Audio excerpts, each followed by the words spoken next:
आप सभी को नमस्कार है। आप लोग कैसे हैं? उम्मीद करते हैं आप लोग बहुत ही अच्छे होंगे, शानदार होंगे, ज़बरदस्त होंगे और रोज़ खुद से एक मॉक टेस्ट ज़रूर लगा रहे होंगे। तो आज एनटीपीसी ग्रुप डी के लिए मॉक टेस्ट नंबर हम लोग 25 करेंगे। आप सभी साथी बस एक काम करिए, कॉपी और पेन लेके बैठना है, खुद से क्वेश्चन को पढ़ना है क्योंकि एग्जाम हॉल में आपको क्वेश्चन पढ़ के कोई भी समझाने वाला नहीं मिलेगा। क्वेश्चन पढ़िए, क्वेश्चन पढ़ने के बाद चाहे क्वेश्चन बनेगा या नहीं बनेगा, दो ही पॉसिबिलिटी हो सकते हैं। बन गया बहुत अच्छी बात है, एक बार उसका सॉल्यूशन देख लीजिए, कंपेयर कर लीजिए कि कौन सा बेस्ट है। जो नहीं बन रहा है उस क्वेश्चन को आपको पढ़ना है और कॉन्सेप्ट, सॉल्यूशन, हर चीज आपको पूरा बहुत ध्यान से देखना है। हर क्वेश्चन को देखना है, जो बन गया उसमें कॉन्फिडेंस हो गया हमसे तो बन गया है, भैया क्या बताएंगे, लेकिन थोड़ा सा उसको आराम से देखना है। हो सकता है कि जो आप सॉल्यूशन कर रहे हो उससे अच्छा सॉल्यूशन हो और फास्ट सॉल्यूशन हो। तो चलिए अपना सेशन स्टार्ट करते हैं। आज के मॉक टेस्ट का पहला क्वेश्चन है जिसमें दिया गया, यदि 5,000 की राशि एक निश्चित साधारण ब्याज की दर पर एक वर्ष में बढ़कर 5900 हो जाती है तो उसी साधारण ब्याज की दर पर 8,000 की राशि 5 वर्षों में कितनी हो जाएगी, बताइए। अक्सर स्टूडेंट क्या करेगा, देखो 5,000 हो जा रहा है एक साल में, रेट ऑफ इंटरेस्ट निकालेगा, फिर 8,000 पे वही रेट ऑफ इंटरेस्ट डाल के 5 साल से कैलकुलेट कर लेगा, इंटरेस्ट निकल जाएगा, फिर दोनों में ऐड कर देगा, वो अमाउंट निकल जाएगा। लेकिन हम ऐसा नहीं करेंगे, ना इंटरेस्ट निकालेंगे ना कुछ निकालेंगे, रेशियो से करते हैं। कैसे? हम आपसे पूछे एक साल में 5,000 पे कितना ब्याज मिलेगा, आप बोलेंगे 900 रुपया मिलेगा। एक साल में कितना मिलेगा, आप बोलेंगे 900 रुपया मिलेगा सर। साधारण ब्याज है तो हर एक साल तो बराबर मिलेगा। अगर यहाँ पे 5 साल के लिए बात करें तो हम 5 साल का इसका भी ब्याज निकाल लेते हैं। तो 5 साल का ब्याज कितना हो जाएगा, आप बोलेंगे ये 5 गुना होगा, इसे भी 5 गुना करेंगे तो ये कितना हो गया, 4,500 रुपया। मतलब 5 साल में 4,500 हमें ब्याज मिलेगा। तो टोटल अमाउंट कितना मिलेगा 5,000 के केस में, आप बोलेंगे 5,000 प्रिंसिपल और 4,500 इंटरेस्ट, टोटल 9,500 रुपये। टोटल अमाउंट कितना मिलेगा, 9,500 रुपया होगा।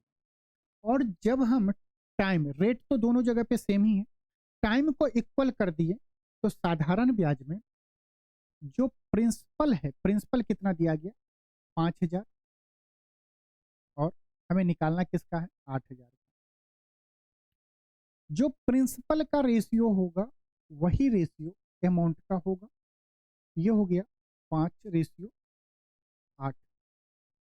क्वेश्चन को सॉल्व करने के बाद एक और बात बताएंगे इस क्वेश्चन में, आराम से देखिएगा।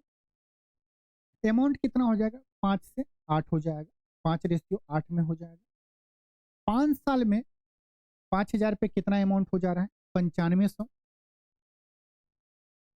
5 का कितना गुना, आप बोलेंगे 19 पे 2 जीरो गुना, 1,900 गुना।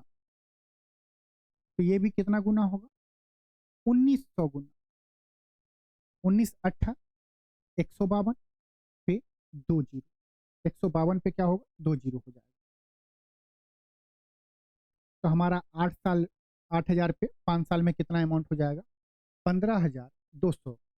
और जब दोनों जगह सेम होता है ना टाइम और रेट, तो जो अमाउंट का रेशियो, जो प्रिंसिपल का रेशियो होगा वही अमाउंट का रेशियो होगा और वही उनके इंटरेस्ट का भी रेशियो होगा। 5:8 हो जाएगा।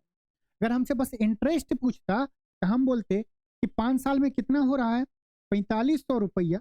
5 का कितना गुना, आप बोलते 5 का 900 गुना। तो ये भी कितना गुना होगा, 900 गुना, 9 अट्ठा 7,200 हो जाता। कितना हो जाता, 7,200 हमें ब्याज मिलता। 8,000 प्लस 7,200, 15,200 रुपये। उम्मीद करते हैं समझ में आया होगा। समझ में आया होगा तो आपको भी कुछ काम करना है, समझ ही रहे हैं। दो घनों के आयतनों का अनुपात 64:1331 है, उनके कुल पृष्ठीय क्षेत्रफल का अनुपात ज्ञात कीजिए। देखो हमें जब घनों का आयतन का अनुपात दिया गया है तो हम पहले क्यूब रूट से, ये क्यूब दिया गया यहाँ से पहले साइड निकालेंगे फिर आएंगे।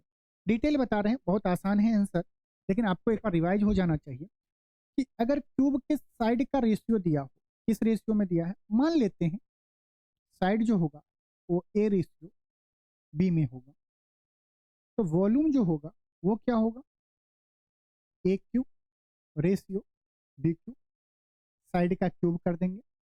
टोटल सरफेस एरिया क्या हो जाता है, साइड का स्क्वायर कर देंगे, हो गया। लेकिन आपको तो साइड देके पूछेगा नहीं, पूछता भी है कितनी जगह पर, कभी क्या करेगा, वॉल्यूम दे देगा आपको पहले और टोटल सरफेस एरिया निकालना पड़ेगा। इसके लिए पहले आपको साइड निकालना पड़ेगा। तो जब हम वॉल्यूम से साइड निकालने जाएंगे तो क्यूब रूट करना पड़ेगा, क्यूब रूट करना पड़ेगा। और हम वॉल्यूम से फिर यहाँ पे आएंगे, साइड से फिर आ जाएंगे तो स्क्वायर कर देंगे। क्या करेंगे, जो भी वैल्यू आएगा उसका स्क्वायर कर देंगे। और इसी तरह अगर टोटल सरफेस एरिया दे देता, हमसे वॉल्यूम पूछता, हम पहले साइड निकालने के लिए स्क्वायर रूट करते और फिर उसका क्यूब कर देते तो आंसर आ जाता। यहाँ पे मामला क्या दिया गया है, वॉल्यूम दिया हुआ है किस रेशियो में, 64:1331 दिया गया है। पहले हम क्या करेंगे, साइड निकालेंगे, मतलब वॉल्यूम का क्यूब रूट करेंगे, cube root of 64 ratio cube root of 1331। तो साइड कितना आ जाएगा, 64 का क्यूब रूट क्या होगा 4, 1331 का 11। यहाँ तक तो 11 का क्यूब तो याद है बच्चों को। तो टोटल सरफेस एरिया क्या हो जाएगा, साइड का स्क्वायर, 4 का स्क्वायर 16, 11 का स्क्वायर 121। कौन सा ऑप्शन है, ऑप्शन ए हमारा बिल्कुल सही है। आपको ये वाले चीज को एक बार बोलना है खुद से। अगर 2 क्यूब दिया होगा तो साइड ए रेशियो बी में होगा, तो volume A cube B cube होगा, और total surface area A square B square होगा। वॉल्यूम दे दे तो पहले हमें साइड निकालना पड़ेगा क्यूब रूट करके, अब फिर वहां से हम टोटल सरफेस एरिया निकालेंगे। समझ गए, और आगे बढ़ते हैं। क्वेश्चन में देखिए, एक हॉल का फर्श आयताकार है, इसकी लंबाई 30 मीटर और चौड़ाई 24 मीटर है। इसे ढकने के लिए 6 मीटर और 4 मीटर आकार के कितने कारपेट, क्या है, कारपेटों की आवश्यकता होगी, बताना है। एक कारपेट का एरिया क्या होगा, L इंटू बी होगा, ये होगा। हम जब इस टाइप के क्वेश्चन करते हैं तो क्या करते हैं, दोनों जगह पे या दोनों चीज के एरिया को इक्वल करते हैं। ये बताए आयताकार का एरिया कितना होगा, 30 गुने 24। एक कारपेट का एरिया क्या होगा, तो आप बोलेंगे L इंटू बी। हमें तो पता नहीं कि ये जो आयताकार है उसको कितना कारपेट ढकेगा। अगर एक कारपेट का एरिया इतना होगा, हम मान लेते हैं कि n कारपेट ढका होंगे, क्वांटिटी नहीं पता तो उसको n मान ली। दोनों का वॉल्यूम इक्वल होगा तभी तो उसको ढक पाएगा, दोनों का एरिया सेम होगा तभी तो एक के ऊपर में एक आएगा, मतलब एरिया इक्वल हो जाएंगे। 6 चौक 24 से 24 चला गया, n बराबर कितना आया 30। कितने कारपेट आना चाहिए, ऑप्शन डी हमारा सही है। जब 30 लाएंगे तभी इस आयताकार को ढक पाएंगे। ये जनरल लाइफ में भी होता है। आप जाएंगे जब सामान वामान खरीदने के लिए, कुछ ढकना उकना हो तो दुकानदार कुछ उल्टा सीधा हिसाब बता देता है, भैया आपको इतना लगेगा इतना लगेगा। आप बोलेंगे ऐसा थोड़ी है, हमें पता है, बताओ हमारे घर का एरिया ऐसा है, कारपेट हो या मान लो कि तुम्हें टाइल्स हो, निकाल लेंगे टोटल एरिया, हमें इतना ही देना। हम एक बार चूना लगा रहा था, टाइल्स वाला बोला सर इतना ले जाइए, हम बोले रुक जाओ, पागल बना रहे हो तुम। क्वेश्चन में दिया गया है कि सरिता सरिता 40,200 में 2 पुराने सैमसंग और 3 MI मोबाइल फोन खरीदी है। 40,000 में आजकल लोग आईफोन खरीद रहा है भाई, खरीदती है। यदि वह सैमसंग फोन को 10% लाभ पर और मी मतलब MI को 20% लाभ पर बेचती है तो उसको कुल लाभ 5640 प्राप्त होता है। MI फोन का कॉस्ट प्राइस बताना है, बताइए। शुरू करें। मान लेते 2 पुराने सैमसंग, सैमसंग को एस से डिनोट करते हैं तो 2S और 3 MI प्लस 3MI, या M से भी डिनोट कर सकते हैं, क्यों ज़्यादा लिखें, M से काम चल जाएगा तो हम I नहीं लिखेंगे, I में 1 सेकंड तो जाएगा तो नहीं लिखेंगे। दो सैमसंग और 3 एमआई का कॉस्ट कितना है? क्वेश्चन में दिया गया है 40,200 रुपये दिया है। आगे क्या बोला? यदि वह सैमसंग फोन को 10% लाभ पर, एक फोन को 10% लाभ पर, दो फोन को भी 10% लाभ पे ही बेचेगा, और एमआई को 20% लाभ पे। अगर एक फोन पे 10% लाभ हो रहा है तो दो फोन पे कितना लाभ होगा? आप बोलेंगे 20%। नहीं, एक फोन पे अगर 10% लाभ हो रहा है तो दो फोन पे भी 10% लाभ होगा भाई, परसेंटेज नहीं हटेगा। हम बोले 100 रुपया आप सामान बेच रहे हो तो 10% का लाभ हो रहा है, मतलब 10 रुपये प्रॉफिट हो रहा है, तो 200 का सामान बेचेंगे तो कितने का लाभ होगा? वहां पे भी 10% का ही लाभ होगा, 20% का नहीं होगा, 40 नहीं होगा लाभ, 20 रुपये लाभ होगा। तो एक सैमसंग पे 10% मतलब 0.1 का गुना करेंगे तो दो सैमसंग में कितना का प्रॉफिट होगा? 0.2 एस प्लस एक एमआई पे 20%, तो 3 एमआई पे भी 20%, 20% कितना होगा? 0.6। ये क्या हम लिखे हैं? प्रॉफिट लिखे हैं बस। तो टोटल कितना हो जाएगा? 5640 रुपये। यहां तक में किसी को कोई दिक्कत? अरे हम मान लिए कि एक सैमसंग पे 10% का लाभ हो रहा है तो दो सैमसंग पे कितना होगा? 1/10 होगा, 2 × 1/10 0.2 हो जाएगा। एक एमआई पे 20% तो 3 एमआई पे कितना? 20% हो जाएगा ना, 20/100 कर देंगे या 1/5 कर देंगे, ये वैल्यू कितना आएगा? 0.6 आ जाएगा। यही चीज हम यहाँ पे लिखें। अब क्वेश्चन में हमें दिया गया है कि एमआई फोन निकालना है, का कॉस्ट प्राइस निकालना है, तो हम सैमसंग के फोन को क्यों लेके धोएं? अगर आप गौर से देखें तो यहां से अगर पॉइंट पॉइंट हटा दें, मतलब दोनों साइड अगर हम क्या करें? 10 से गुना कर दें तो ये कितना हो जाएगा? 2s plus 6m equal to 564000। अब आपको ये वाला बीच वाला चीज भूल जाना है। 2s प्लस मतलब कि प्रॉफिट कितना? 2s प्लस 6m बराबर 56,400 रुपये। ये लाइन आपको भूल जाना है, आपको भूलना है। हम तो देखो हम ऐसे भूलते हैं, हम इसको नजरअंदाज कर देंगे, हम तो वाइट भी कर देंगे। ये लो, हम भूल गए, मेरे लिए बीच वाला लाइन कुछ नहीं है। आप देखो आपको कैसे भूलना है, आप तो उसे भी नहीं भूल पाए हो अभी तक, तो इसे कैसे भूलोगे? लिख लेते हैं 2s, नीचे लिख लो 2s प्लस 3m बराबर 40,200। 40,200। ये दोनों इक्वेशन, दो इक्वेशन है, घटा लेंगे, माइनस करेंगे, प्लस का माइनस, प्लस का माइनस, प्लस का माइनस। 2s से 2s कट गया, 6m में से 3m गया, कितना बचा? 3m। क्या है? 56,400 में से 40,200 घटाना है। कैसे घटाएंगे? अरे सिंपल, 56,400 रुपया है, किसी को आपको 40,200 रुपया देना है। आप बोलेंगे सर मेरे पास 16,200 रुपया बच जाएगा। m का वैल्यू क्या होगा? 3 से भाग देंगे तो क्या होगा? 5 तिया 15, 4 तिया 12, 5400। एक एमआई का फोन का कॉस्ट कितना होगा? 5400 रुपया। एमआई के फोन का हमें कॉस्ट प्राइस पूछा था और हम निकाल दिए। आगे आइए, द वैल्यू ऑफ ये दिया गया 13 का क्यूब माइनस 4 का क्यूब बटे 13 माइनस 8 बटे इतना इतना दिया गया। 13 का क्यूब पता है? तब कैसे करोगे? हमें तो पता है 2197 होता है, पता आपको भी होना चाहिए। अब जिसको नहीं पता है वो 13 × 13 × 13 नहीं करने लगना। अगर गौर से हम देखें इस क्वेश्चन को, ये तो एग्जाम का क्वेश्चन होगा, अपने से तो बनाए नहीं है। नीचे डाटा जो सेट किया, 8 में 4 से भाग देंगे, 8 में 2 से भाग देंगे तो यहाँ पे 4 आएगा, मतलब 13 माइनस 4, 13 का क्यूब माइनस 4 का क्यूब, यहाँ पे 13 माइनस 4 है। अगर हम बोले 13 को ए मान लें और 4 को बी मान लें तो ऊपर हमें क्या दिख रहा है? ए क्यू माइनस बी क्यू दिख रहा है।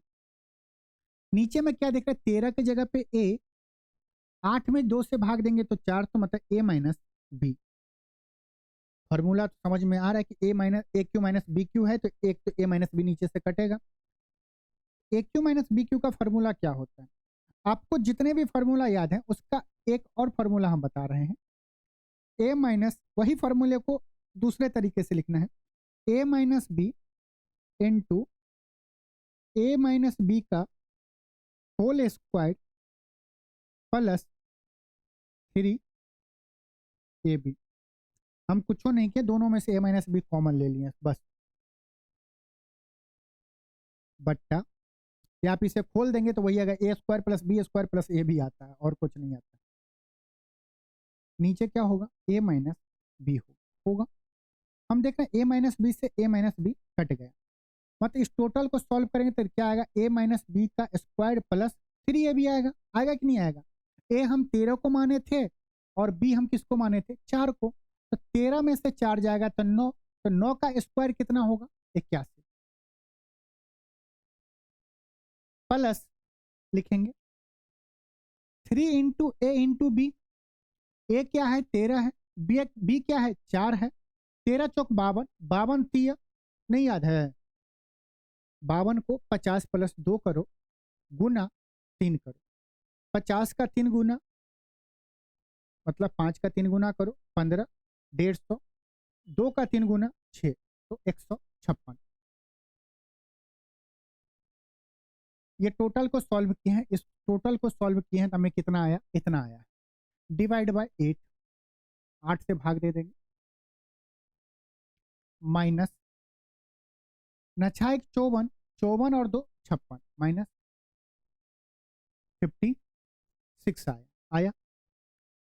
अब सिंपल एलसीएम ले लेंगे हम। अगर एक बार ऑप्शन पे ध्यान दें तो 7 यूनिट डिजिट पे अलग अलग है, हर एक जगह पे भाग में 8 है।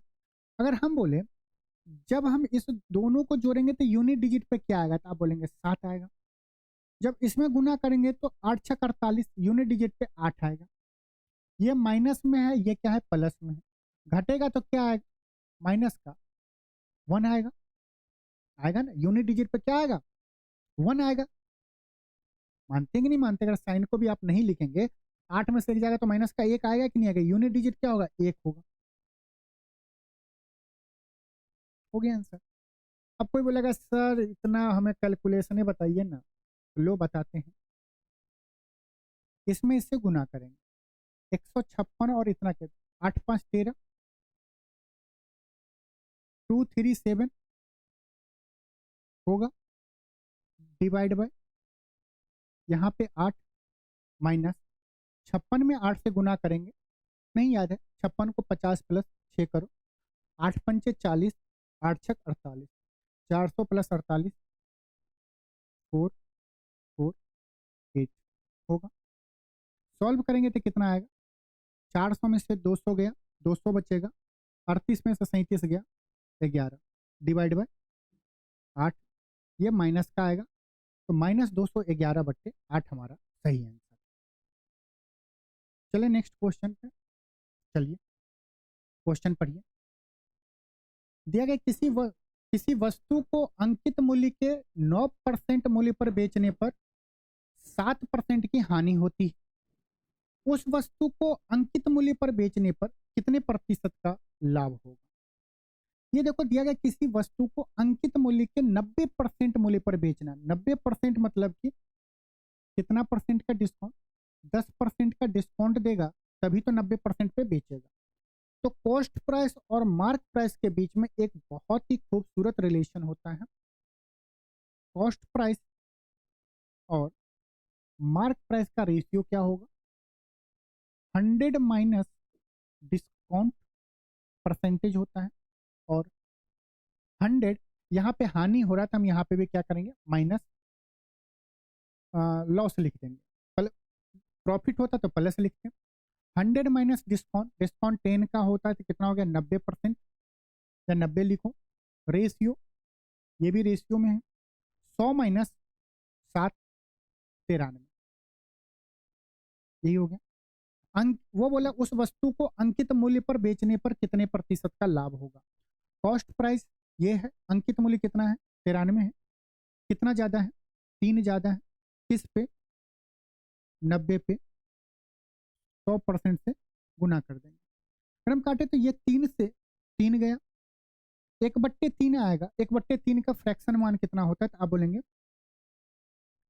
33.33% होता है। कब? जब 1/3 होता है। यहाँ पे 10 से भाग देना, 1/30 है, दशमलव दशमलव इधर शिफ्ट होगा तो ये क्या हो जाए 3.333%। आप ऐसे कर लेंगे, 0 से 0 काटेंगे तो 10 में 3 से भाग देंगे तो 3.33 ही आएगा। ऑप्शन ए हमारा सही। उम्मीद करते हैं कि मजा आ रहा होगा और पढ़िए इस क्वेश्चन को, पढ़िए। साथ में मिले मिले चैनल को सब्सक्राइब भी करना है, लाइक भी करना है, शेयर भी करना है। कोई डाउट हो तो पूछना है, यहाँ पे भी, टेलीग्राम में भी, व्हाट्सएप पे भी, और कमेंट भी बहुत अच्छे अच्छे करते रहिए कि मजा आते रहेगा। दिया गया साधारण ब्याज के 5% वार्षिक दर पर कितने वर्षों में 400 की राशि का ब्याज 450 हो जाएगी? बताइए। फॉर्मूला नहीं जी, ये बताओ 400 पे 5% मतलब 1 साल में कितना ब्याज मिलेगा? बताइए। आप बोलेंगे 400 का 10% 40 होता है, 5% 20 होगा। 1 साल में कितना ब्याज मिलेगा? आप बोलेंगे 20 रुपया मिलेगा। 1 साल में 20 रुपया मिलेगा। मिल कितना रहा है? 450 रुपया। 20 का कितना गुना? आप बोलेंगे 20 का ये 45, तो कितना है? 22.5 गुना है कि नहीं जी? हाँ है, क्योंकि 0 से 0 कटेगा, 20 का 22.5 गुना तो होगा 450। तो ये भी कितना गुना? 22.5 गुना। कितना आएगा? 22.5 साल। 22.5 साल में कितना हो जाएगा? 450। हमारा आंसर कौन सा है? 22.5 साल। कोई जरूरत नहीं है कि फॉर्मूला यूज करे, SI बराबर PR/T/100 करे, टाइम को माने, फिर काटा पीटी करे, नहीं। आइए इस क्वेश्चन को सॉल्व करिए। जोर दिया गया है, क्या आप लोग जोर लेंगे? इसे होमवर्क में दें। ये सिंपल दिख रहा है, ये क्या दिख रहा है बताइए? 2Q, यहाँ पे लिखते हैं 2 का Q प्लस 3 का Q प्लस 4 का Q प्लस 10 का Q प्लस, ये क्या है, एक जगह पे है, प्लस। अगर उस समय से 2 कॉमन ले लेंगे तो क्या होगा? 1 प्लस 2 प्लस 3, 10 तक जा रहा है, कि नहीं जा रहा है? इसका फार्मूला तो पता है कि n नेचुरल नंबर के सम का फार्मूला होगा। इसका फार्मूला क्या होगा? क्यू वाला आ रहा है ना ध्यान, तो sir n into N plus 1/2 का स्क्वायर होता है, बताइए। तो वो जो होता है ना, उसमें एक लगा रहता है, एक क्यू होता है, लगातार नेचुरल संख्या के क्यूब का सम का फार्मूला होता है। तो हम क्या करें, हम क्या करेंगे ना कि वही फार्मूले का इस्तेमाल करेंगे, विश्वास भी उसी पे है, लेकिन इसके साथ कुछ खेला करेंगे। तो खेला क्या करेंगे? अगर हम इसमें एक क्यू जोड़ दें, बोले इस पूरे इक्वेशन में अगर हम एक क्यू जोड़ दें तो कोई दिक्कत? तो कोई दिक्कत नहीं। दिक्कत है, एक क्यू हम अपने मन से लाएं कैसे? हमें तो बस इतने का जोड़ बता रहा है। हम एक क्यू जोड़ दिए हैं, एक क्यू हम घटा देंगे। एक क्यू जोड़ दिए हैं तो एक का क्यू घटा देंगे, ये दोनों कट गया तो 0, तो वही इक्वेशन हो गया। इससे बेनिफिट क्या हो गया कि 1Q प्लस 2Q प्लस ये एक फार्मूला बन गया। उसका फार्मूला क्या होता है? n इंटू एन प्लस 1/2 होता है। जिनको नहीं याद है वो क्यू वाले का बताओ। n इंटू एन प्लस 1/2 का क्यू, ये क्यूब नहीं होगा, स्क्वायर्ड होता है। ये किसका फार्मूला है? 1Q plus 2Q plus n Q.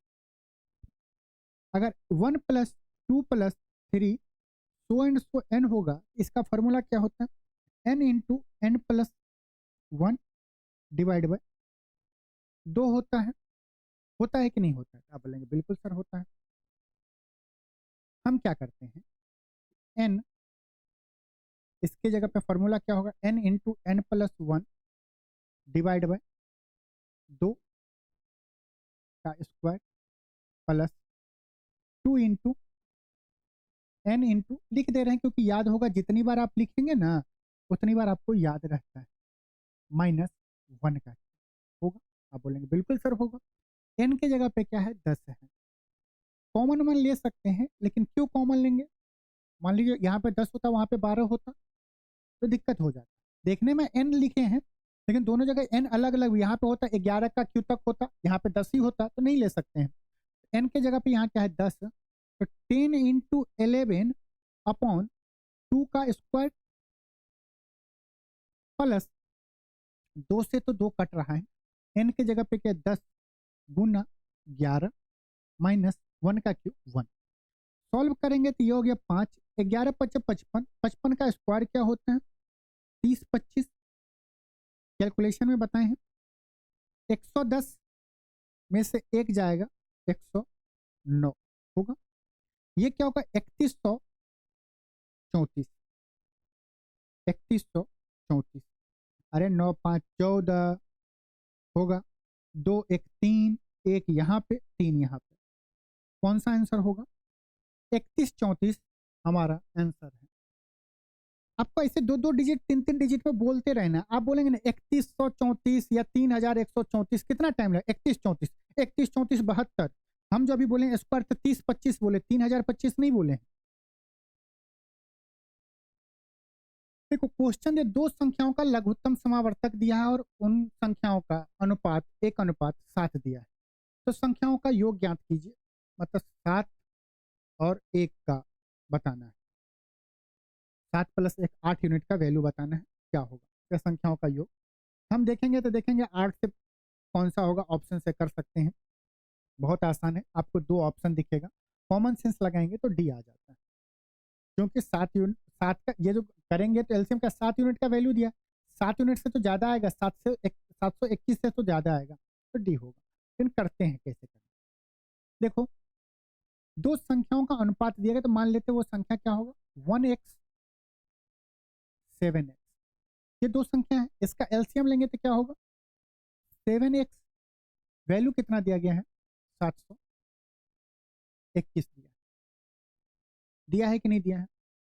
हमें क्या निकालना है, टोटल का सम, मतलब हमें बताना है 8x। x का वैल्यू क्या होगा, 721 बट्टा क्या होगा, 7। हमें बताना क्या है, 8x का वैल्यू, टोटल सम बताना है। तो 7x + 1x कितना होगा, 8x होगा। हमें दोनों साइड 8 से गुना कर देंगे। ये 7 से इसको काटेंगे तो 1 बार में, 0 बार में, 3 बार में, 103 3 8 कितना होता है, 800 + 24, 824। ऑप्शन डी हमारा सही है। ठीक, नेक्स्ट क्वेश्चन चलते हैं। आइए क्वेश्चन करिए। दिया गया 45 किलोमीटर प्रति घंटा की चाल से चलने वाली एक बस उसी दिशा में 150 मीटर आगे चल रहे ट्रक को 30 सेकंड में पार करती है, तो ट्रक की चाल ज्ञात कीजिए। सेम डायरेक्शन है तो रिलेटिव स्पीड क्या होगा, दोनों के बीच में माइनस होगा। स्पीड क्या होता है, माइनस होता है सेम डायरेक्शन में। तो कितना, इतना डिस्टेंस है, आगे चल रहे हैं तो 30 सेकंड में पार करती है, कौन सा, 45 किलोमीटर प्रति घंटा वाला। हम मान लेते हैं डिस्टेंस क्या था, 150 बट्टा रिलेटिव स्पीड क्या होगा, ट्रक की चाल अगर हम एक्स मान ले तो क्या होगा, 45 - x किलोमीटर प्रति घंटा को सेकंड में कन्वर्ट करेंगे तो 5/18 से करना पड़ेगा। ये मीटर पर सेकंड में आ गया कि नहीं आ गया। आप बोलेंगे बिल्कुल। ये क्या आया हमारा, टाइम आया, डिस्टेंस अपॉन स्पीड आ गया। डिस्टेंस अपॉन स्पीड क्या होगा, टाइम होता है। टाइम कितना दिया गया, 30 सेकंड। काटेंगे तो 30 25 150, 5 से 5 चला गया। ये जो 8 है, 18 जो है, हम क्या करते हैं, ये 35, 45 - x को इस साइड ले जाएंगे, ये 18 ऊपर जाएगा तो क्या होगा, 45 - x बराबर 18। x का वैल्यू क्या हो जाएगा, 27 किलोमीटर पर आवर। कौन सा आंसर है, ऑप्शन डी हमारा सही है। बस यहाँ पर रिलेटिव स्पीड का कॉन्सेप्ट आपको पता हो चोर पुलिस का तो पता चल जाए। देखो दिया गया, यदि एक रेलगाड़ी 42 किलोमीटर प्रति घंटा की औसत चाल से चलती है तो वह एक निश्चित दूरी को 45 मिनट में तय करती है। इस यात्रा में लगने वाले समय को घटाकर 35 मिनट करने के लिए रेलगाड़ी को किस चाल से चलना पड़ेगा। यहाँ पे देखेंगे गौर से, तो यदि एक रेलगाड़ी 42 किलोमीटर औसत चाल से चल दे, वह एक निश्चित दूरी, जो दूरी वो 45 मिनट में पार कर लेती है, उसी दूरी को हमें 35 मिनट में पार करना है। तो स्पीड क्या होगा? डिस्टेंस कांस्टेंट है, स्पीड जो होगा वो टाइम का उल्टा हो जाएगा। तो टाइम का रेशियो क्या है? आप बोलेंगे 45 से 35 हो रहा है। अगर रेशियो निकालेंगे तो क्या होगा? 9 पच्चा 45, 7 पच्चा 35 होगा। ये टाइम का रेशियो आया।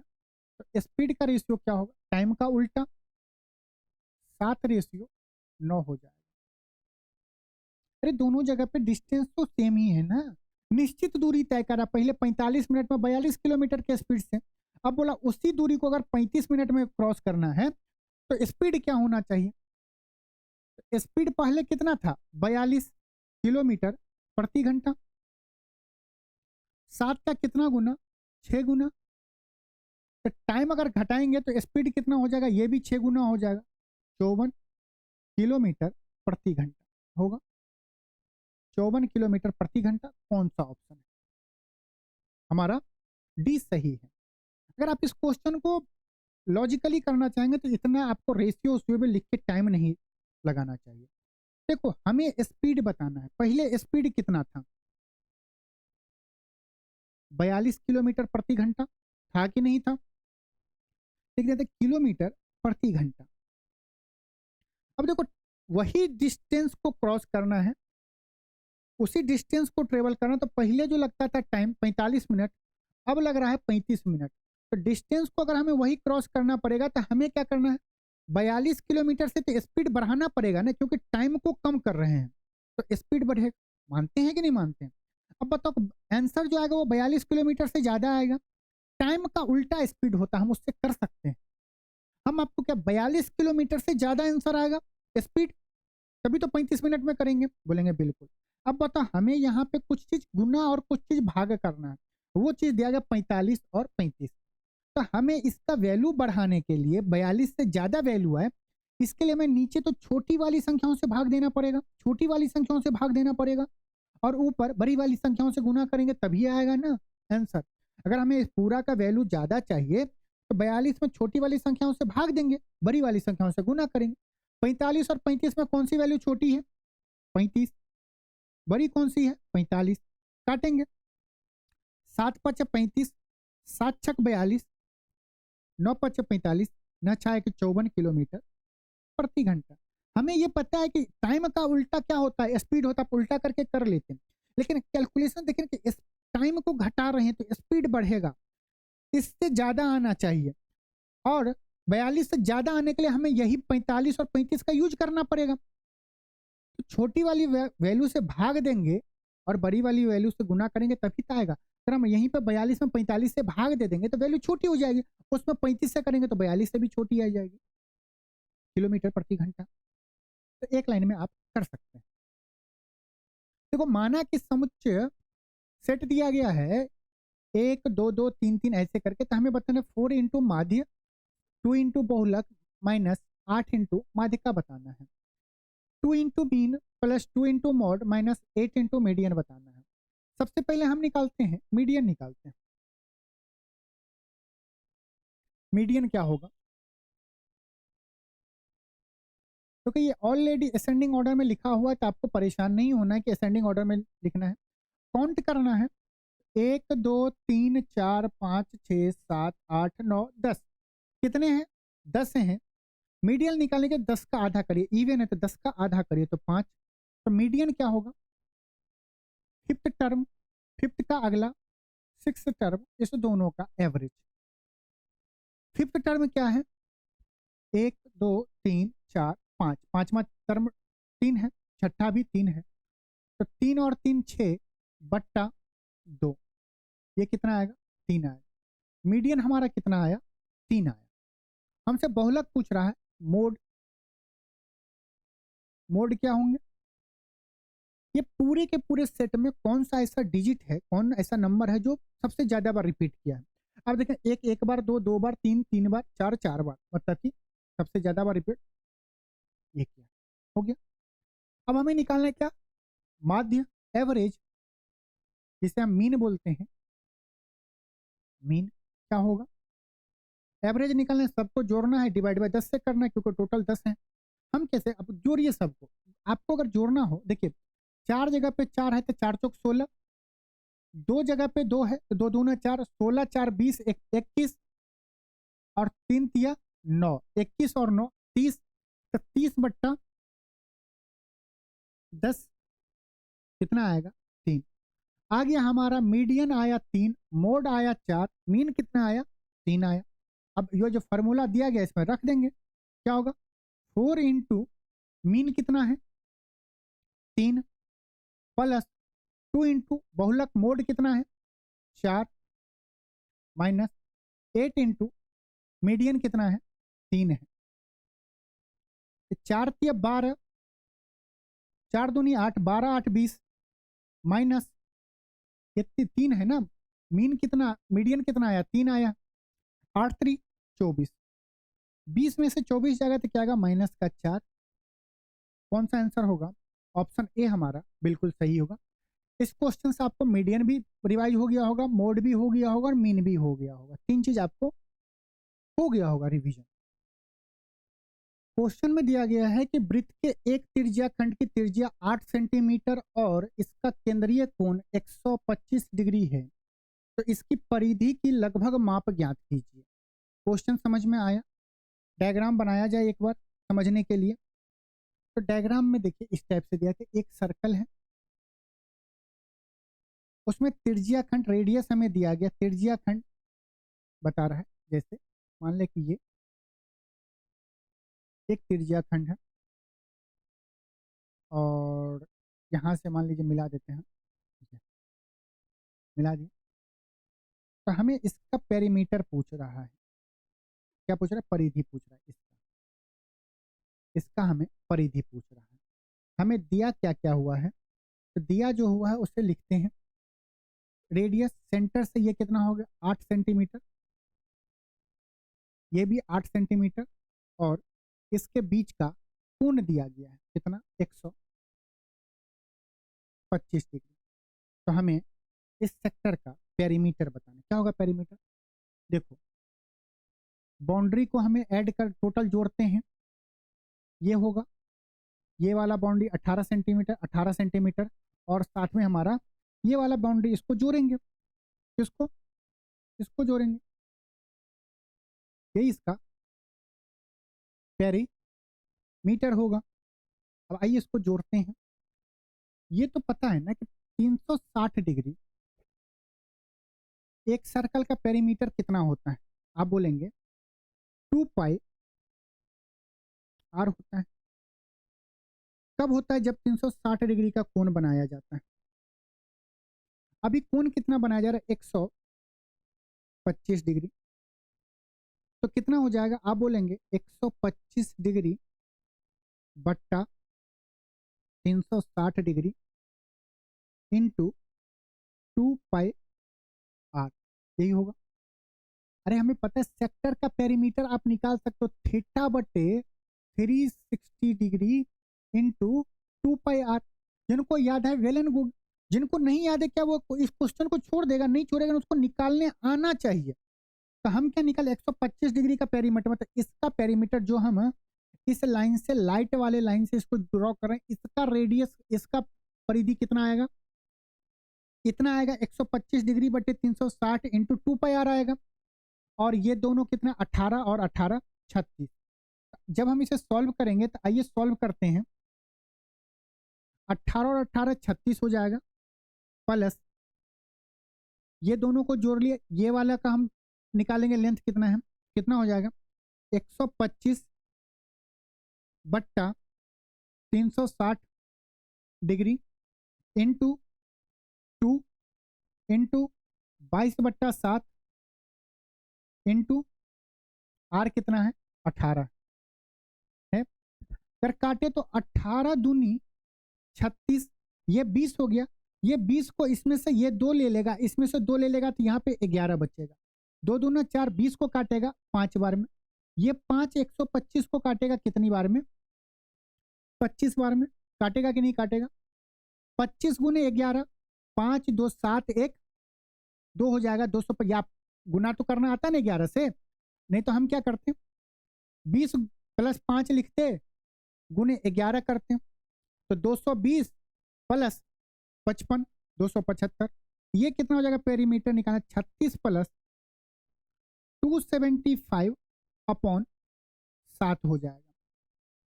देखो कैलकुलेशन अगर हम देखें 7 से भाग दे रहे हैं, अगर यहाँ पे 5 75 में 5 जोड़ दे तो 80 हो जाएगा। तो 280/7 कितना होगा? 40। 40 प्लस 36 76। मतलब जो हमारा आंसर आएगा 76 से थोड़ा सा छोटा आएगा। कौन सा ऑप्शन है?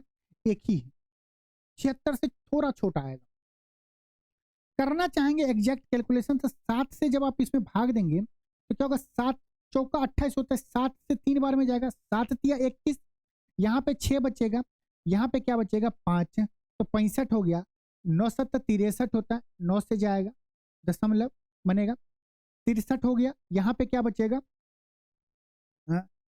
9 7 63 होता है, 2 बचेगा 20, 7 दूनी 14, बचेगा क्या? 6, 60 हो गया। 8 7 56, 39.28 प्लस 36 कितना होगा? 75.28 सेंटीमीटर। कैलकुलेशन आपको ऑप्शन देख के करना है, आपको खुद कहीं दिमाग लगाना। इतना जो हम टाइम लगाएं, बस आप 75 को 5 बढ़ा देना था। तो आपको पता है 5 बहुत छोटी वैल्यू बढ़ा रहे हैं, बढ़ा रहे हैं कि नहीं बढ़ा रहे हैं?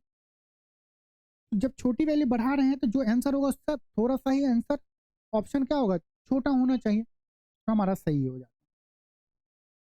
नेक्स्ट क्वेश्चन देखते हैं। एक दीवार के सहारे खड़ी हुई सीढ़ी का उन्नयन कोण 45 डिग्री है। दीवार से सीढ़ी के पाद की दूरी, मतलब कि दोनों के बीच का जो डिस्टेंस है, दीवार और सीढ़ी का निचला वाला हिस्सा का डिस्टेंस, ऐसा बोल रहे। देखो एक दीवार है, सीढ़ी है, ये बन गया, बोलेंगे हाँ। इसमें क्या दे? एक दीवार ये हो गया, सहारे सीढ़ी खड़ी है, और बीच का डिस्टेंस कितना है? 4√2। उन्नयन कोण कहाँ बनेगा? आप बोलेंगे उन्नयन कोण जो बनेगा यहाँ से बनेगा, ऊपर देखना है कितना? 45 डिग्री। हमसे ये लेंथ पूछा जा रहा है। हाइट एंड डिस्टेंस का सबसे बेसिक है 45 डिग्री, तो ये भी 45 डिग्री का सामने के भुजा 1, तो ये भी 1, ये कितना हो जाएगा? √2। 1 यूनिट का वैल्यू 4√2 कितना गुना 1 का? 4√2 गिना तो √2 का भी 4√2 गुना 4, √2 इंटू √2 2, 4 इंटू 2 8। कौन सा ऑप्शन? ऑप्शन बी हमारा बिल्कुल सही है। नेक्स्ट क्वेश्चन, चलिए पढ़िए इस क्वेश्चन को। एक महल में 400 व्यक्ति हैं, नहीं 40 व्यक्ति हैं। यदि प्रत्येक व्यक्ति अन्य सभी व्यक्तियों से हाथ मिलाता है तो कुल कितनी बार हाथ मिलाएंगे? देखो ये तो पता चलेगा कि हर एक आदमी एक दूसरे से हाथ मिलाएंगे 40 व्यक्तियों में। ये आता है कॉम्बिनेशन वाले कॉन्सेप्ट में, NCR।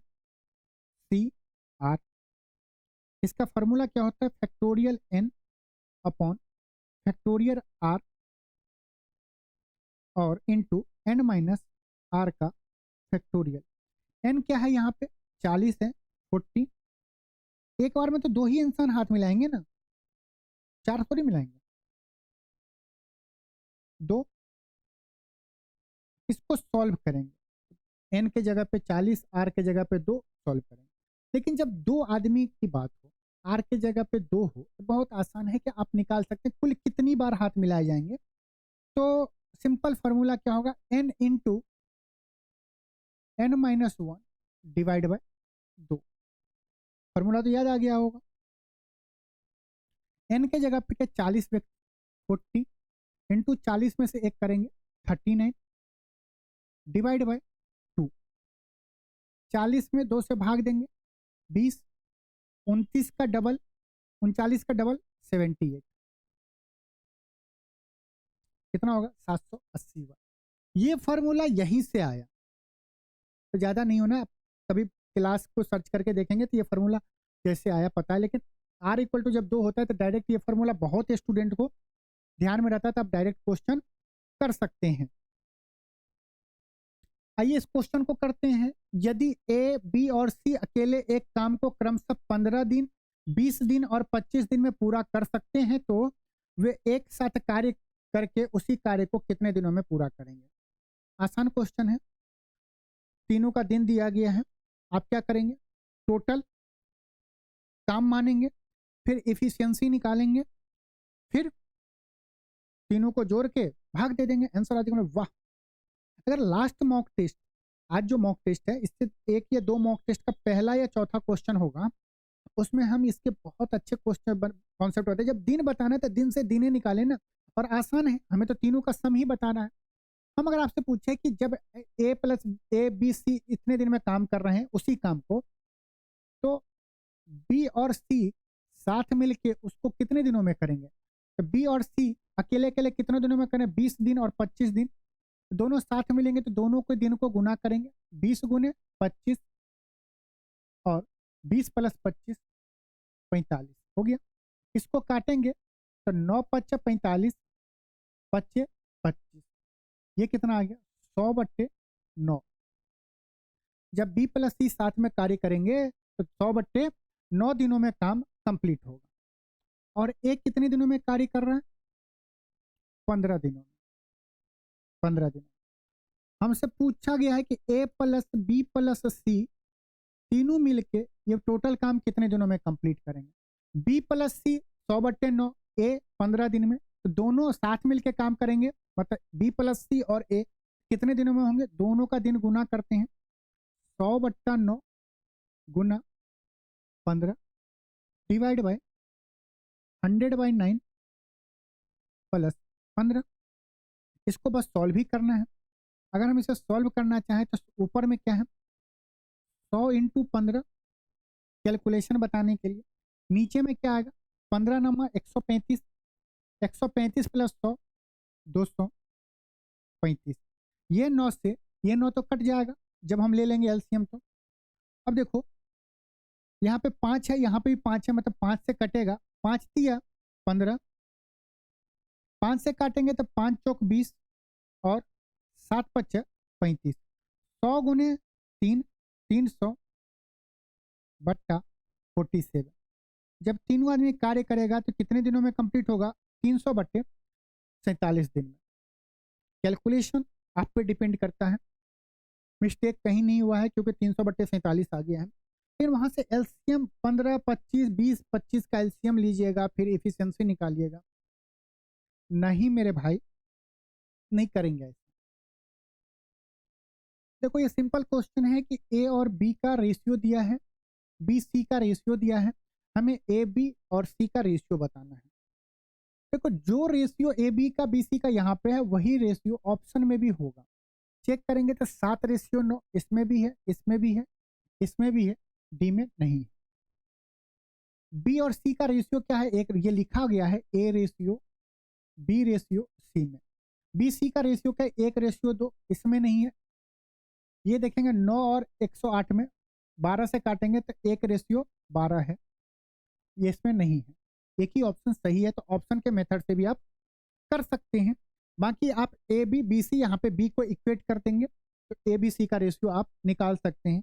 कुछ क्वेश्चन में ऑप्शन के थ्रू भी आपको करना चाहिए, बाकी वो तो आता ही है। ए रेशियो बी है, बी कॉमन है तो बी को दोनों जगह इक्वेट कर लीजिए। ये बताइए दिया गया एक रेलगाड़ी 600 मीटर और 200 मीटर लंबे दो पुल को क्रमशः 80 सेकंड और 40 सेकंड में पार करती है, तो रेलगाड़ी की लंबाई ज्ञात की। पुल को पार करने का मतलब हुआ कि जो ट्रेन पुल को पार कर रही है तो टोटल ट्रेन कितना डिस्टेंस ट्रेवल करेगी, वो पुल का डिस्टेंस प्लस खुद की डिस्टेंस, तभी तो वो ट्रेन पुल को पूरा क्रॉस कर लेगी। तो 80 सेकंड में कितना डिस्टेंस जा रही है, तो आप बोलेंगे कि जो लेंथ ऑफ ट्रेन होगा प्लस पुल का लेंथ कितना है, 60 मीटर, कितने सेकंड में, 80 सेकंड में। अब ये बताओ कि दूसरे पुल को पार करने में तो वो ट्रेन तो वही है ना, तो दूसरे ट्रेन मतलब दूसरे पुल के लिए भी लेंथ ऑफ ट्रेन सेम ही होगा, प्लस 200 मीटर, कितने सेकंड में, 40 सेकंड पार कर। हमें लेंथ ऑफ क्या बताना है, लेंथ ऑफ द ट्रेन बताना है। अब हमें मेरे दोस्त, मेरे लाल, मेरे भैया, मेरे बाबू, बताओ बताओ ना, कैसे निकालें। आप बोलते जाओगे, हम हाँ में हाँ बोलते जाएंगे। आप बोलोगे सर देखो ना, यहाँ पे 80 सेकेंड, यहाँ पे 40 सेकेंड, दोनों जगह लेंथ ट्रेन का समान ही है। ये जो यहाँ से हम बोले या ऊपर से नीचे 40 सेकेंड क्यों ज्यादा लग रहा है।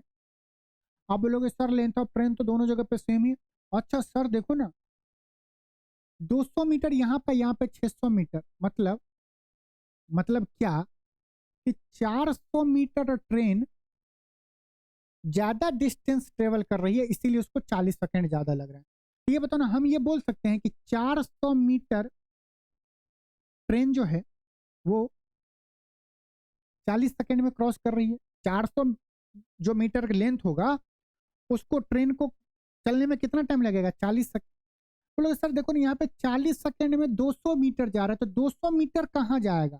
तो हम बोलेंगे देखो ऐसा कुछ है नहीं, ये जो 200 मीटर जो है ये इसका लेंथ है, किसका, ट्रेन का। बोलेंगे ऐसा, हाँ ऐसा। बोलेंगे सर ये तो जादू हो गया।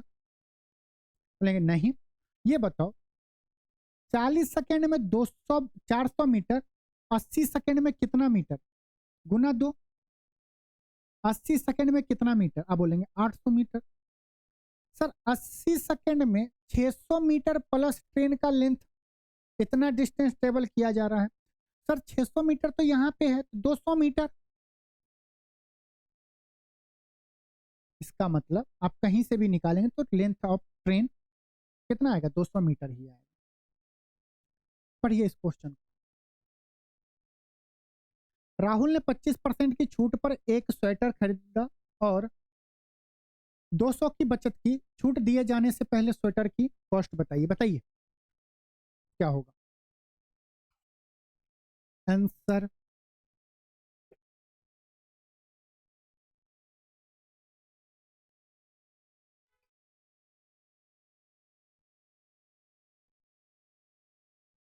देखिए बोला गया राहुल ने 25% की छूट पर एक स्वेटर खरीदा और 200 की बचत की।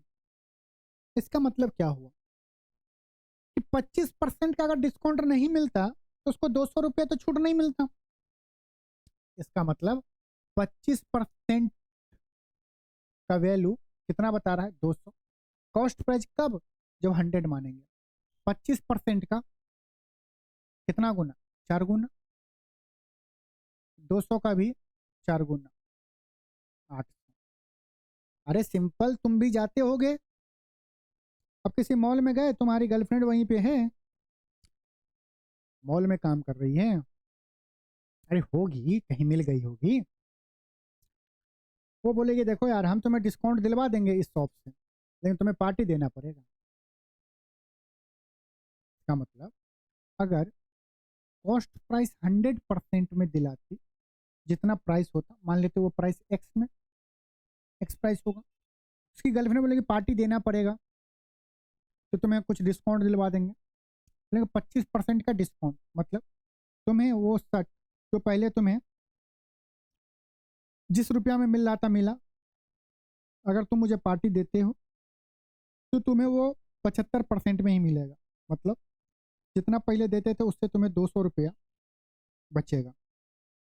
इसका मतलब यही हुआ। अरे ये 200 रुपया कब बच रहा है, जब उसकी गर्लफ्रेंड ने उससे वादा कर लिया 25% डिस्काउंट का। इससे अच्छा नहीं है देती डिस्काउंट, हम अपना कपड़ा लेके निकल जाते, 200 के चक्कर में चूना लगेगा आप लोगों को। 25% का वैल्यू 200 रिप्रेजेंट कर रहा है, परसेंटेज में 25, वैल्यू में 200 रुपया, 100%, 4 गुना, 4 गुना। 800 रुपये।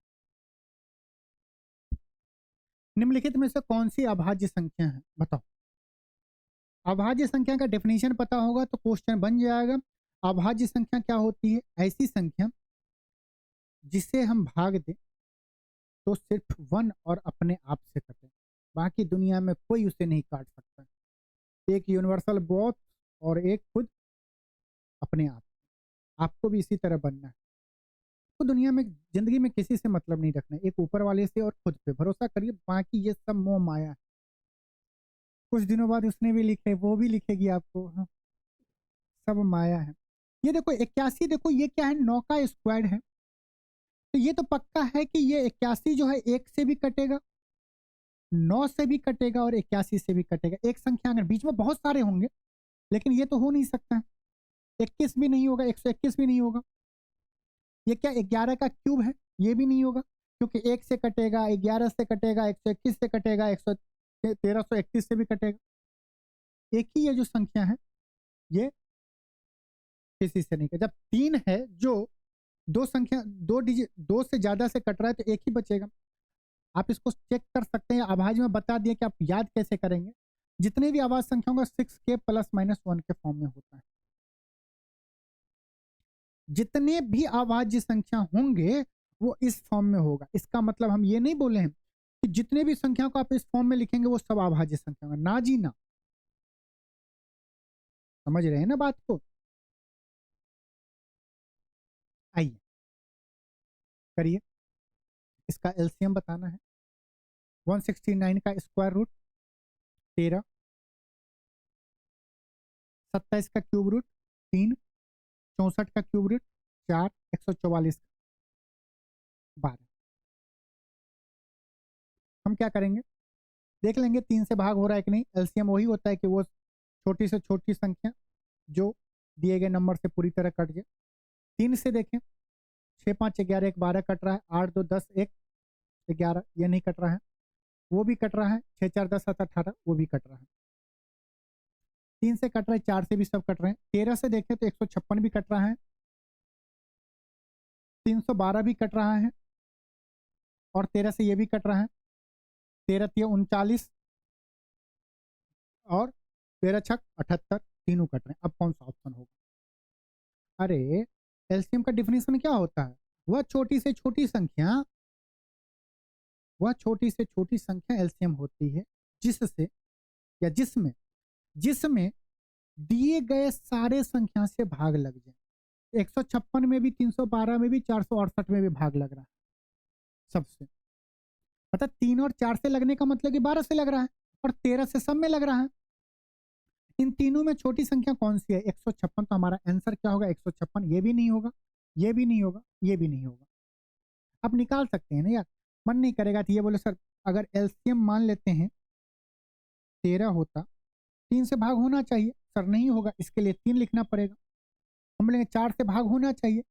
13 गुने 3 तो 4 से भाग हो नहीं रहा, 4 से भी भाग होना चाहिए। 12 से भी भाग होना चाहिए, तभी तो एलसीएम होगा। बोलेंगे हाँ 13 गुने 3 गुने 12, 3 चौक 12 होता है। इसको गुना करेंगे तो कितना आएगा? 156। 13 गुने 12 156 आता है। कुछ चीज को अगर फॉर्मूला याद है तो आप कर सकते हैं। अलजेब्रा का क्वेश्चन बहुत ही आसान, बहुत ही लुल्लू सा। करिए। x+1/x दिया गया, ये दिया गया। हम ये देख रहे हैं कि x+1/x है, और नीचे में अगर ये x से ऊपर नीचे या x से दोनों जगह पे भाग देते हैं अंश और हर में, तो क्या बचेगा? ऊपर में 3 बचेगा, नीचे में क्या बचेगा? 2x + 2/x - 5 बचेगा। हम देख रहे हैं कि ऊपर में तो 3 रहेगा ही रहेगा। इस दोनों में से 2 कॉमन ले लेते तो यहाँ पे क्या बचेगा? x+1/x जिसका वैल्यू 5 दिया है, -5। 10 में से 5 गया तो 5, 3/5 हमारा सही आंसर है। 5/3 आपका इंतजार कर रहा था।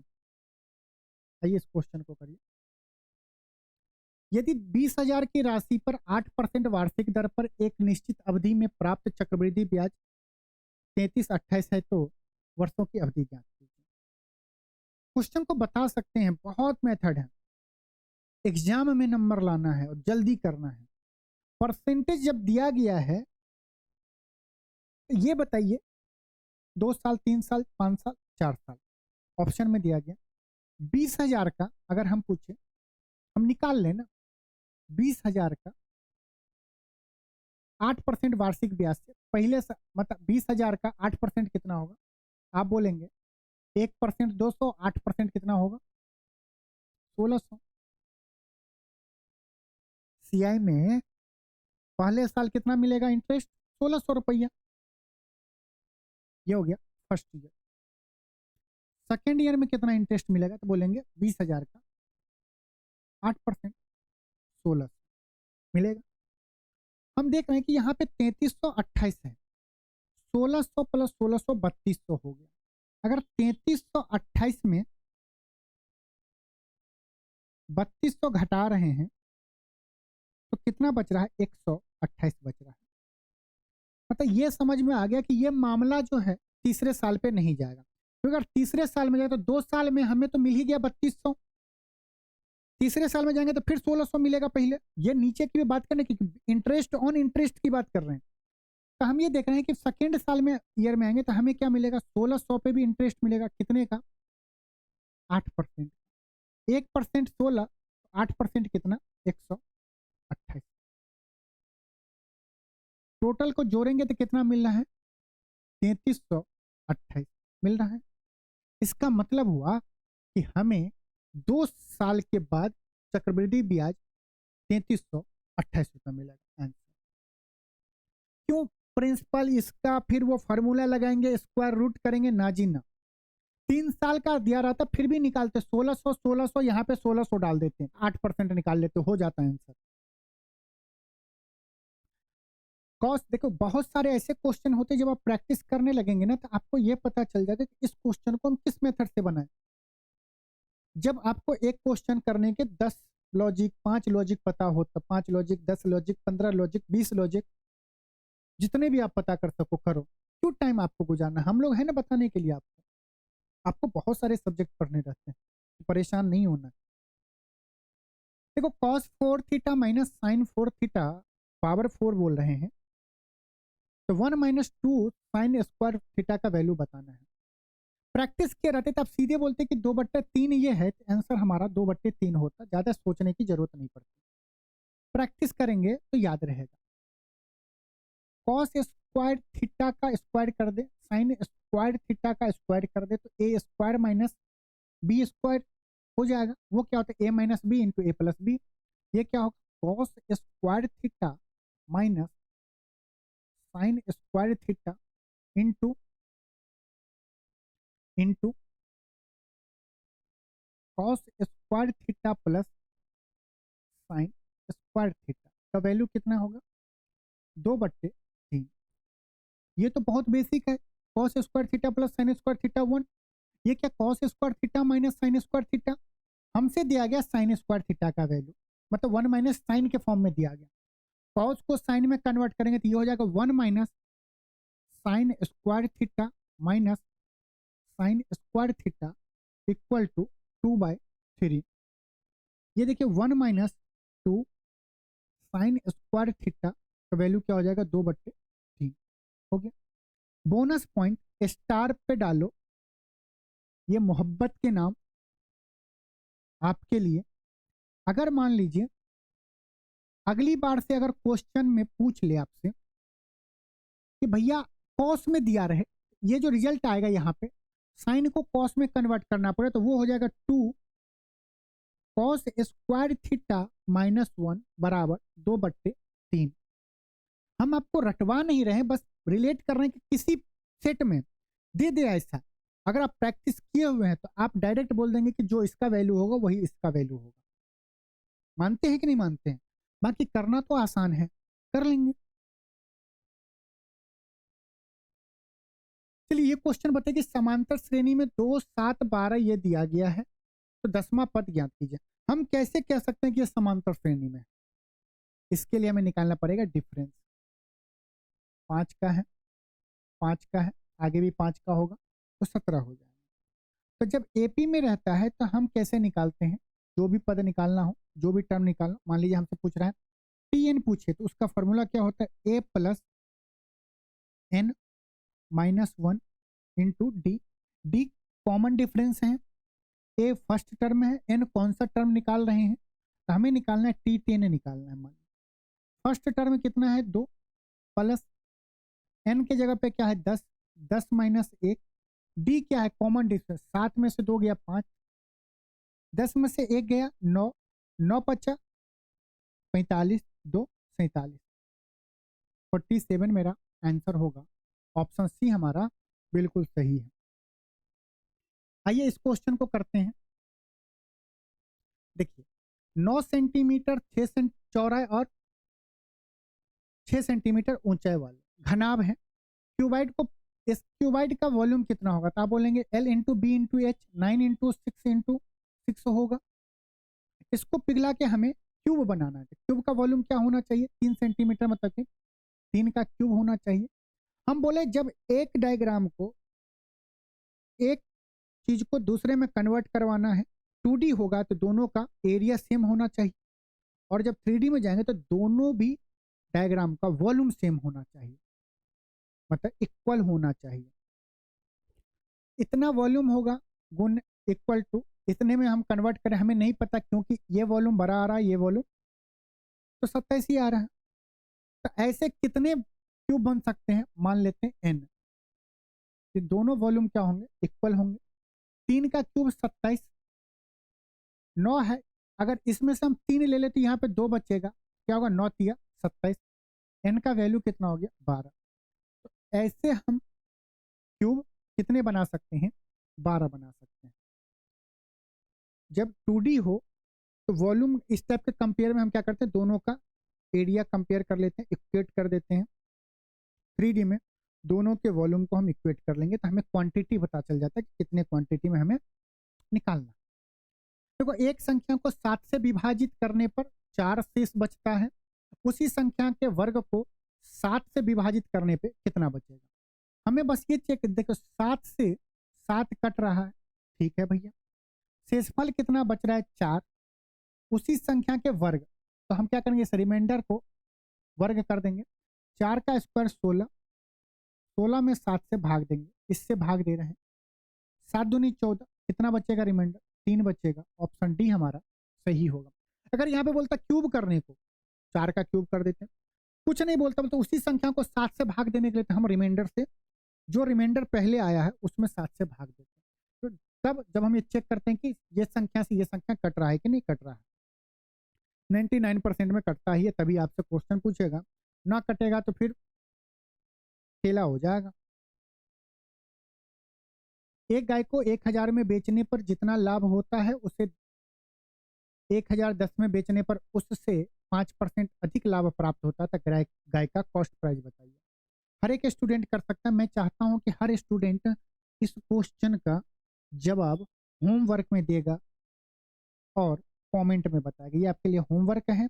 इस सवाल का जवाब आपको कमेंट में देना है। क्वेश्चन नंबर 28 लिख के आपको ऑप्शन बताना है और प्यारा सा कमेंट करना है, ठीक है।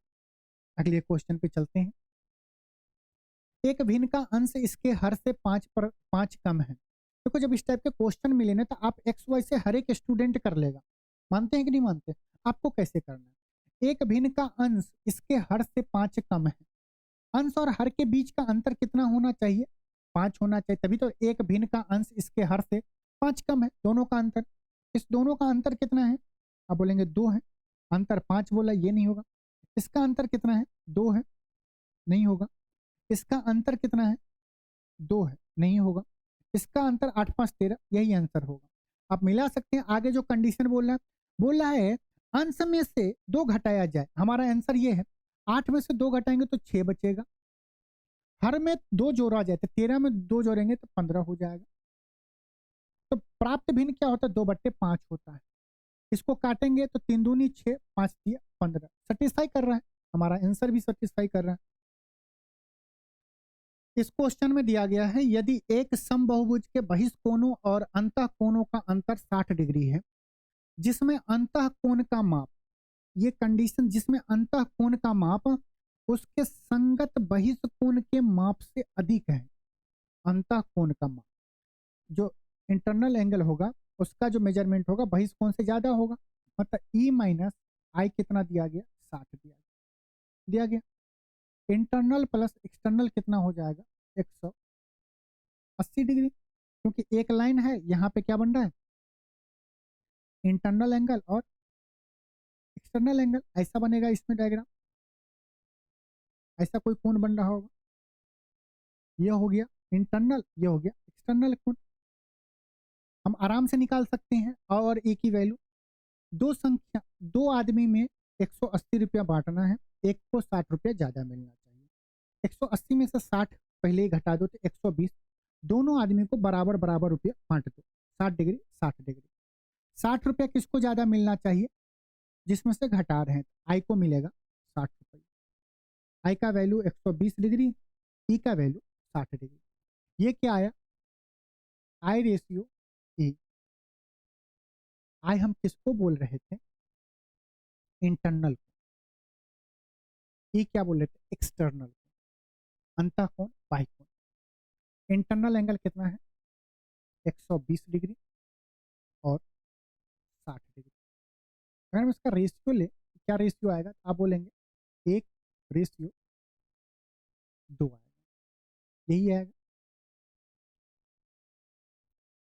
ये क्या आया, एंगल का रेशियो। ठीक है, एंगल का रेशियो आया। जो एंगल का रेशियो आएगा वही साइड का भी रेशियो होता है।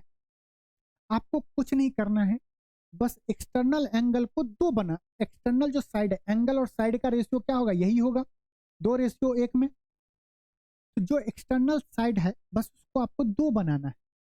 क्या करना है, दो बनाना है। हम बोले एक को दो बनाने के लिए आपको क्या करना है, एक में 2 से गुना करना है। रेशियो है तो इसमें भी हमें 2 से गुना करना पड़ेगा। 2 गुने 2 4। ये बताओ 4 + 2 कितना होगा, 6 होगा। तो उस पॉलीगॉन की भुजाएं कितनी होगी, 6 होगी। हमारा आंसर। आपको हमेशा इंटरनल और एक्सटर्नल एंगल का रेशियो दिया हो या ये दे दे दोनों के साइड का रेशियो दे दे, आपको हमेशा एक्सटर्नल को 2 बनाना है। मान लो यहाँ पे 4 होता तो उसको 2 करते तो 2 से भाग देते, तो इधर भी 2 से भाग देते। यहाँ पे 1 को 2 बनाने के लिए गुना किए हैं तो इधर भी 2 से गुना करेंगे। 4 और 2 6, टोटल भुजाएं कितनी होंगी, 6। उम्मीद करते हैं पूरे के पूरे मॉक टेस्ट को आप बहुत अच्छे से एंजॉय किए होंगे, कोई भी डाउट नहीं रहा होगा, कैलकुलेशन में मजा आया होगा, कितना फास्ट कर सकते हैं। ऐसा तो है नहीं ना कि 15 मिनट में कर लो, 20 मिनट में कर लो। अरे आप थोड़ी कर पाओगे, आपको टोटल के टोटल हर एक सब्जेक्ट पढ़ने हैं। मालूम है कि नहीं, हमें तो पता है कि भाई इसको ऐसे सॉल्व करेंगे तो सीधे हमें आ जाएगा 6 डिग्री, 6 साइड आ जाएंगे। इसको करने में 2 सेकंड लगेगा, लेकिन आपको तो पहली बार में ये क्वेश्चन देखोगे, ये क्वेश्चन आपको कब कम टाइम लगेगा, जब आप इस टाइप के क्वेश्चन को 10-15 कर लोगे। इसके लिए 10-15 50 मॉक टेस्ट दोगे। एक क्वेश्चन देख लिए, ऐसे 10 क्वेश्चन आएंगे तो अगली बार अच्छा 2 1 2 4 6 आंसर। आपको ऐसा नहीं करना, प्रैक्टिस करिए ना, प्रैक्टिस करेंगे खुद आ जाएगा। किसी भी टीचर के, किसी भी अच्छे से अच्छे फैकल्टी हो, कोई भी हो, किसी का भी बुराई नहीं करना है। उनका स्पीड बहुत अच्छा होता है क्योंकि वो मैथ पढ़ते हैं। आपको हर एक सब्जेक्ट पढ़ना है, स्पीड आपको खुद डेवलप करना है। उम्मीद करते हैं मजा आया होगा आपको। पूरा का पूरा क्वेश्चन को फिर से एक बार खुद से ट्राई करना है, स्पीड करेंगे। इसी क्वेश्चन को आप 30 को 3 बार बनाइए ना, आपको क्वेश्चन आंसर ऑप्शन सब याद हो जाएंगे। ऐसा थोड़ी करना, हर एक सब्जेक्ट 1-2 बार प्रैक्टिस करिएगा, मजा आएगा। मिलते हैं नेक्स्ट मॉक टेस्ट में, तब तक अपना आप लोग ख्याल रखिएगा, पढ़ाई जरूर करिएगा, मॉक टेस्ट जरूर दीजिएगा। चलिए मिलते हैं, नमस्कार, जय हिंद।